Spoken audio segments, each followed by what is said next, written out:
Hello guys, ഇഷ്ടം മാത്രം പുത്തൻ പ്രൊമോ വിശേഷങ്ങളിലേക്ക് എല്ലാവർക്കും സ്വാഗതം. അപ്പൊ നമ്മുടെ ഇന്നത്തെ പ്രൊമോയില് നമ്മുടെ മഹേഷിനെ കാണാൻ ഇഷിതയുടെ അച്ഛൻ വരുന്നുണ്ട്. അപ്പൊ നമ്മുടെ ഇഷിതയുടെ അച്ഛനടുത്ത് നമ്മുടെ മഹേഷ് പറയുന്നുണ്ട്, എനിക്കറിയാം ഇഷിതയുടെ ഭാഗത്തു നിന്നും ഒരു കുഴപ്പവും ഇല്ല, അച്ഛന്റെ മകൾ അങ്ങനെ വഴിവിട്ട് പോകുന്നവളല്ല എന്നെനിക്കറിയാം എന്നൊക്കെ പറയുന്നുണ്ട്.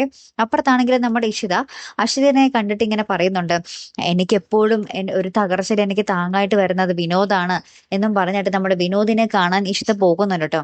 എന്നിട്ട് വിനോദിന്റെ അടുത്ത് പറയുന്നുണ്ട്, എല്ലാം എല്ലാം എനിക്ക് വഴിയടഞ്ഞു പോയടാ, ഇനി എനിക്ക് കാരാഗ്രഹവാസമാണ് എന്നും പറഞ്ഞിട്ട് നമ്മുടെ ഇഷിത ഒരു സ്ഥലത്തേക്ക് പോകുന്നുണ്ട്. അപ്പൊ മഹേഷിനൊപ്പം അല്ല കേട്ടോ ഇനി നമ്മുടെ ഇഷിത ഉണ്ടാകാൻ പോകുന്നത്. ഇഷിത വേറൊരു സ്ഥലത്ത്, ഒരു പുതിയ സ്ഥലത്ത് നമ്മുടെ വിനോദ് ചിലപ്പോൾ എന്തെങ്കിലും താമസ സൗകര്യം ഏർപ്പാടാക്കി കൊടുക്കുമായിരിക്കും, അല്ലെങ്കിൽ ചിലപ്പോൾ നമ്മുടെ ഇഷിതയുടെ വീട്ടിൽ തന്നെ ആയിരിക്കാം ഉണ്ടാകാൻ പോകുന്നത്. എന്തായാലും നമ്മുടെ ഇഷിത മഹേഷിന്റെ അടുത്ത് ഇങ്ങനെ പൊറുക്കാൻ തയ്യാറല്ല എന്ന് നമ്മുടെ വിനോദിന്റെ അടുത്ത് തീർത്തും പറയുന്നുണ്ട് കേട്ടോ. പിന്നെ എന്തൊക്കെയായി തീരുമെന്ന് കണ്ടു തന്നെ അറിയണം കേട്ടോ കൂട്ടുകാരെ. അപ്പൊ അടുത്തൊരു വീഡിയോയുമായി വരുന്നത് വരയ്ക്കും ഗുഡ് ബൈ.